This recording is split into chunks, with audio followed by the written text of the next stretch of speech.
What's happening? Hey, what's going on? It's Chris Yeah. Bob here. Signal to noise, number 24. We're at the 2 dozen mark now, Chris. That's Yes, pretty cool. that is pretty cool. Yeah. Yeah, I mean, it has gone by very quickly. Yeah, it has. It has. It seems weird that we've been doing this for that long already. But I I wouldn't know what to do with my Fridays if we didn't do it nowadays. So Yeah, for sure, for and it sure. ain't like we got shortage of shit to talk about. That's for damn sure. So that's easy Yeah, enough to find. yeah. There's always yeah, and there's even more lined up behind this. So Yeah. that Yeah. is that's a fact for sure. Yeah. Yeah, they're So stacked up. yeah. Oh, So this we're one. and this is interesting. This is another one real quick that we're going to talk Mhm. about that. Yeah. Maybe due to our short attention span, people might have already forgotten about.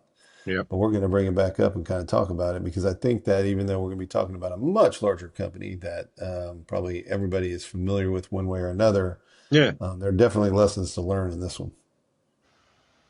Yeah, some of the same old lessons, but yeah, Yeah. still lessons to learn. No two ways about it. So what we're talking about here is so this particular episode is about ServiceNow. So anybody who does not know what ServiceNow is, you can think of your ticketing system, right? So ServiceNow is more than that now. I will say that it's a much bigger platform than that. But in general, when we talk about ServiceNow, we're talking about trouble ticketing and management and customer support kind of a functionality that it has. So Yeah, if you talked about it from kind of an internal, like if you're from internal IT, ServiceNow is your kind of your operating system as internal IT. yeah, And then, there's a lot of larger MSPs that have used it too because number one, they've grown out of the tools that we commonly know of.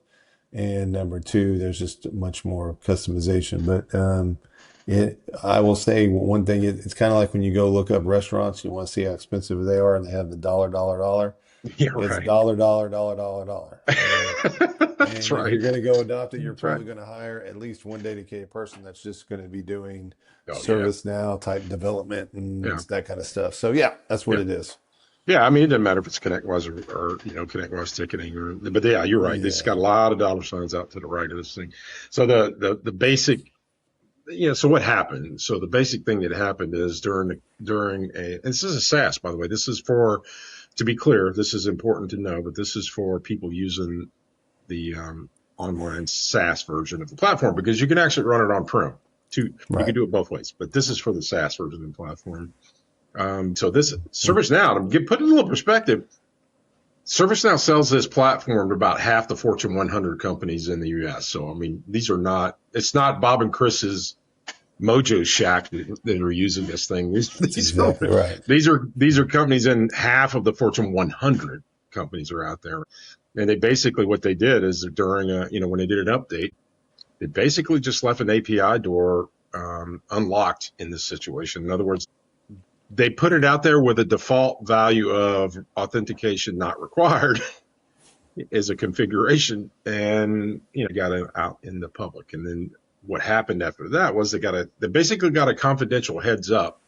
And some of the research kind of indicates that it was somebody on Reddit that kind of blurted out, "Hey, this stupid API doesn't really have any authentication requirement on it," and that happened in the April timeframe. So to kind of put some perspective on that, that happened in April, and they just got around to fixing it this past month in June. The first couple of weeks in June, they were starting to close the hole. But what they found out is that somebody had come in through there and had wandered around inside of their system during that period of time. So that really is the genesis. They did a role or upgrade or something, left an API door with no authentication required.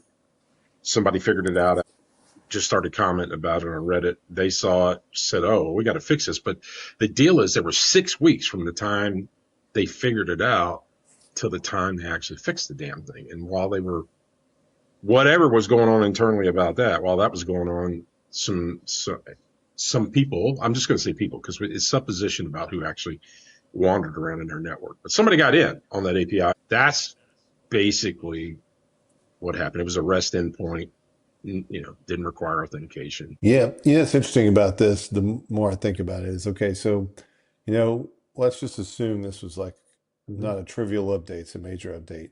Yeah. And typically you're going to have a backup plan. But that backup plan is if something goes wrong, like right away. Right. In this particular situation, they did an update. They didn't know that this was an issue. So they really had no reason to back out.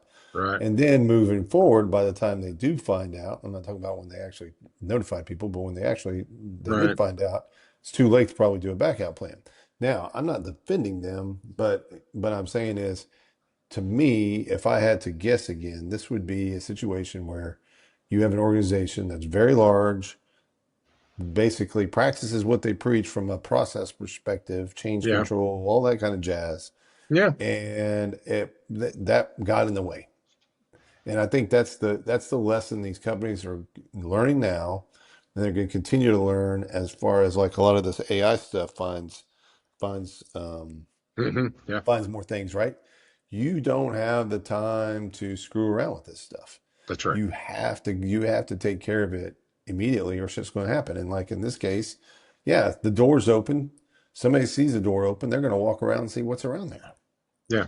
So yeah. So That, anyway, I mean, yeah, the that's thing, basically what this is. yeah, that's really all it is, by the way. It's not like there's a vulnerability or a flaw or something that has to get patched or whatever. They just need to, well, in the end, they just needed to change some default behavior, of a particular API, a REST API. The Now it thing does that, make it's go kind of ahead. weird, real quick. I mean, like you seem like you'd want to run a security test that covered that shit after that, right? I mean, that's another thing Yeah. I don't get is like, how could an organization like that, probably with a sizable security staff, how did they miss it? I just, Yeah.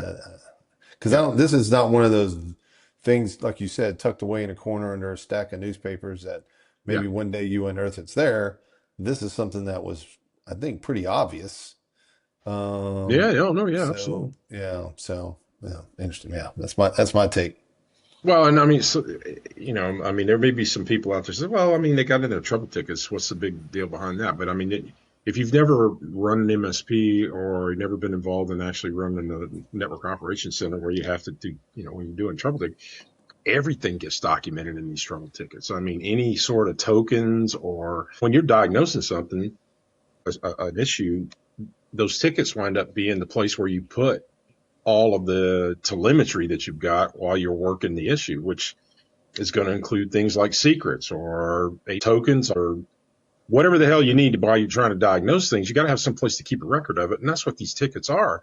So if someone can get into your ticketing system, I mean, it's not as bad as getting into your RMM system, but it's pretty damn close. It's pretty close, Yeah, and I think if you look at it from a take BEC as an example, yeah, the threat actor gets in there and yep, learns a lot right, from just reading going through your emails, right? So yep, just think if they're going through so think of this as ServiceNow, not from an MSP perspective, just it's totally yeah, just dedicated to yeah, the company. enterprise, Look, yeah. they can go through the tickets. They can learn a lot about the company. There could be things that Oh they can yeah, learn. This person this person that. I mean, there's probably a lot of valuable information. Just there's a lot of like tribal knowledge or just knowledge you can gain from that. And that's not, then you have the regulatory data on top of that. So that's correct. how good do these companies keep regulatory data out of tickets, or are they in tickets? Like, Yeah, hey, I'm having a problem with an application. Here's a screenshot, and it has to be a screenshot of some confidential information. So, yeah, it's a very good use case. Um, is why is you have to look yeah. across the board at things to make sure that you understand the complete risk of how you use those applications and the data in them. Because, Hmm. I guarantee you they did never run us they never ran a IR tabletop scenario for this particular No, thing, this no. example. So anyway, Yeah, but I mean, yeah. because those things hold asset inventories. I mean, you just don't realize how big a data set that is that they can get their hands on, right? So that, I mean, they'll hold asset inventories, they'll hold incident response tickets, all that stuff's in there. So like you're pointing out, if you're really trying to break into someplace, if you know all that inside baseball, it makes it a whole lot easier to get someone to compromise some credentials along the way because you're talking about inside baseball that nobody should know except people inside the organization, which is a lot different than scraping public resources or public sources to get that shit. So it just puts you Yeah. in a bad position. I mean, it does put you It, in a really bad position. it does, and if they did get anything useful like that, I mean, they could use it. They could use that information today, or they could use it 6 months from now or a year from Right. now, right? That's And you have exactly these right. threat actor groups that are using phone and other methods to trick people into their IT. Well, shoot, you can Yeah. take what information you learned out of ServiceNow and say, hey, this is so and so, and give a legit name now in Yeah. IT. Yep. You submitted a ticket a few days ago. I'm calling you back on that. I need access to your computer. So I mean, you're making their playbook a lot easier. Yeah. That's really what you're doing. I mean, and again, they were able to kind of get inside of there, and there are tools, right, that are part of that toolkit. Um, that make it a lot easier for them to just pull all this stuff out. We talked about this. Now, here's the other part about this that's important because, again, I'm always thinking from the perspective of an MSP, although it doesn't matter if you're a big enterprise and you're using a platform, it's the same thing. But this is obviously a third party. This is a third party supply problem, right? I mean, because it wasn't anything that anybody did that was running the system. In other words, Hmm. if you were, you could be doing everything right. You could be watching. There was nothing reported. There's no patches needed. There were no CVEs generated. There were none of that. But it turns out you're basically wide open to someone coming in through that door and doing that without you, clearly without asking your permission about, hey, should we leave this API without authentication being required? Nobody passed that around for a vote because I think we know how that would go. But that I Hmm. want, this is the problem I have with the way. And man, I know I'm about to kick the top off a big ass ant bed. So I mean, I know Chris, you and I are always spoiling for a fight in some cases about some of this shit. But this is why I have a real problem with third party contracts when they basically say that the vendor has got to get out of jail free card no matter what they do, because this could be very severe. If you think about this, if you're an MSP or a large enterprise and someone exploits the hell out of this and really does some serious damage, and there was nothing that they could do to figure that out, there was no way for them to prevent it, then it all comes back down to your vendor contracts, which we had an episode that we talked with Eric Tills about that, right? We actually talked Hmm. about third party negotiating of contracts and things. And this one, when I saw this one, it just hit me square. Like, okay, here we go again. This was an operational issue, a governance issue for ServiceNow, but it could have had. Thankfully, it didn't. There's not been any reporting. There's been no active reporting of severe consequences from this oversight. That's 100% accurate. Yep. Yeah, yeah. And by this time we would know, in my opinion. Yeah, So. I think so too. I think it would be all over everywhere if that happened. But it still brings up that subject of, okay, look, if you make sure you're negotiating your third party contracts, don't just take the contract as is. Yeah. Have somebody who's familiar with your enterprise and or the supplier and knows what they're doing with that, because I am these are happening way too often. Now this one, not AI related, not due to NPM packages being compromised, not there are plenty of that going around. But Yeah. I mean, this was just a flaw in governance of a process, right? I mean, at some point we should talk about NPM packages because we haven't talked about that much. So, but yeah, this has a bunch of different layers. yeah, This type of mistake. I don't think an audit would have picked up like no, on the process staff too. I mean, this sounds like a human yeah, error. Was it one human yeah, error? Was there somebody supposed to go back and check that person's work? Who the hell knows? no, Maybe somebody will talk about it at some no, point. But you're right about those contracts too. It is either get out of jail or it's a very small amount. In the liability limitation liability language in contracts, especially when they're the bigger fish, yeah, they're going to probably have, hey, you'll get like 12 months of refunds or something, maybe. You know what I mean? yeah, So yeah. I get you there. There's not enough pain there to do anything No, about it. right. Yeah. Well, in this case, look, I would say being a developer, because I don't give developers a free ride on this thing. It should be regression testing when you do these things, and they should have a test plan that includes looking specifically at API REST endpoints, right, and Mhm. bringing them out. That particular endpoint was one that people use, so it's not like it was some esoteric one that nobody ever looks at or never looks at. And the access it had was pretty extensive. Once you got in there, you could do a lot with it. And if that's the situation, I don't care if you test them all, but you better test the ones that can get you in the biggest amount of trouble. So again, I'm a software developer, so suck it up, gentlemen. Whoever wrote that test plan needs Yeah, to do a better job. So, exactly. that's all there is to it. So, Watch, we'll find out who did that with they outsourced it to some foreign country. you I know wouldn't what? doubt it. Doesn't take it doesn't move the responsibility. Somebody's asked, somebody said, hey, yeah, let's punch the monkey button to turn it loose, right? And there you go. Yeah, Whoever that I, is. yeah, and I think like so. Let's say they did outsource that. Now we're going Yeah. down a little bit of a rabbit hole. Yeah. Yeah. Is that a critical function that should be outsourced? Because they might not have seen what this person does, and that's not a critical function. But hell yeah, it's fucking critical as hell. Guess what Yeah. happened? Your fucking whole platform was wide open for dudes to do whatever in there. So Yeah. yeah, Doors were wide open. That's for damn sure. doors wide open. Yeah. Yeah. It's stupid. Right. So, It is stupid. So anyway, all yeah. right. Well, No, that's what it uh, is. But there's no malware, no web shells, no yeah, persistence. It was just a broken access control process, right? yeah, and no real disagreement about what happened. This is pretty straightforward. Oh, So well, there was one thing that was interesting in the LLM comparison, because for users who haven't listened to us before, we use all of the large language models to do analysis on these things. We give it a validated source, then we tell it to go look for all the other validated sources that it can find on the subject matter, and then we have it do a summary of the incident in each one of the engines. Then we gather all those up and run it through the LLM again, saying, hey, do a comparison against all the LLMs and pull together an executive summary report for the things that are, that you can validate or valid. So we kind of use kind of spread the load across all the LLMs. By the way, a good practice if you're really trying to rely on what it is that you're doing, not being single threaded on your large language models is the right thing to do. But the thing, so yeah, normally there are little adjustments between them, that kind of deal. But there was a couple of these that in this particular case, the one I thought was really interesting. I don't know if you caught it in the notes, the run of show notes, Chris, but it said Gemini just basically made shit up. I mean, it oh just, yeah, I did miss that. yeah, I yeah, do yeah. remember that.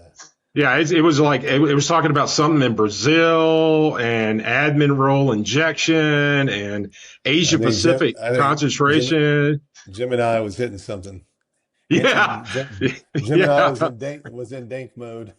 yeah, yeah. Whatever's going on at whatever Yeah, party Elon was having, Gemini stayed in it a little too long, I think, because it. yeah, Oh, that's that's Grok. true. That didn't even Gemini. Gemini's Google. So yeah, they Well, unless Elon stepped him up. Elon had the party, slipped something in their drink, and then they turned around and did this. So yeah, but so the reason that's interesting is that because that's just a part of using AI nowadays. You got to trust but verify. So having these models cross check each other is actually pretty good. It's a pretty good habit. So because in this case, it basically said, well, Gemini was off the reservation. It was gone. It really got yeah, nothing right compared to anybody else. Claude, GPT were really close. Perplexity was right in there, but Perplexity only looked at one article. It didn't really find a whole lot of corroborating articles. So this was a very Grok did okay. But but this is a really good example of, look, you can use LLMs, but you got to have checks and balances in there, because if you were to just take Gemini's and run that up the flagpole as a real report, you're gonna look like an idiot when it gets taken down. So that's what's going exactly. on. But I just thought that was interesting, because most of the time these things are just plus or minus off each other a little bit. Usually GPT's the hard ass that says, well, if I can't validate it, I'm not going to say anything about it. Claude will do a little bit better and saying, well, here are the validated sources, but here's some other stuff that kind of backs up this, the supposition that's kind of hanging around out there. So it was just interesting. This was the first time when I went through that section, I went, oh, that's cool. That's not happened before. Usually they get enough information to not do that sort of thing. Yeah, But they're either one of them is hesitant to tell you anything without yeah, supporting evidence, and another one gives you more yeah, detail than the other. But yeah, you're right. Nothing. We never had one that was this quiet, far out of bounds. yeah, yeah, I agree. It was interesting as hell. So impact and so what kind of section, where we talk about that. This is all, like I said, this was the online version. If you got on-prem, not something you need to worry about, but you need to rotate your credentials. You need to go ahead and do all that as standard operating procedure, right? When you know that there's been an intrusion at some point, and somebody could have had the potential of getting in there, you can validate logs. You can look at all this research, by the way, again, as always, we'll have it posted out there, each LLM and its report and its detail, all the way down to the MITRE attacks. Everything will be on there. You'll see the article on LinkedIn, but it'll have a link to the folder with all of this analysis work. So you could root around in it all you wanted to. But there are some indications in there that allow you to go and search your logs to see if maybe you were one of the victims. Now, ServiceNow said that they have opened a ticket. Ironically, they opened a ticket with all of their users that were affected by this. So if you haven't gotten a ticket, then the odds are on ServiceNow, then the odds are you were not were not affected. But I would not double check that just because I'm me. I would double check it, check the logs, that sort of deal. So those are the big takeaways. It's again, credentials and stuff are what you need to do. That's the big deal. Audit your own scripted REST APIs yourself. Make sure that if you're using APIs or going back and forth with third parties with APIs, just make sure the damn things require authentication. You just need to have that as a standard operating procedure. Period. I know the use of APIs is more prolific now, Well, but yeah, they've been around for a long time. So this is not yeah, another no, thing that's no, like no, some new feature, some new function, or some new configuration yeah. parameter. Come on, man. This is like, Yeah, this is based. Well, the problem now, Chris, is that MCPs are actually wrappers around those APIs, right? So that it's another layer abstracted from where you're interfacing with stuff with when you're using AI models to do it. Now you're talking to an MCP, and that MCP is wrapped around that API. So you're one removed from the actual API. So even if that API's got that flaw in it. Now, if you're using it directly, you can see it. If you're not, if you're going through an MCP, you may not be able to see it. So that's part of the issue. So anyway, that's really what it has to do. That's what this one's about. So validate your ServiceNow accounts. And if you didn't get a ticket, you're probably in good shape. If you got on-prem, you're going to be in good shape. That's really the bottom line. The big deal here, though, I think, is the fact that it was reported and it took so long for them to act on it. That's the part that gives me the red ass. It's like, okay, why did it take that long? I don't really care if you've got bureaucracy, but if it's an API that can get to that kind of data, by default, because it has that behavior pattern, it should not take you 6 weeks to patch the damn software to shut that door. But it's my opinion. But here's what it is. All right, Chris. Well, that's number 24. Yep, that was a good one. Yeah. Yep. See everybody on the next one. I'll see you on the next one. So.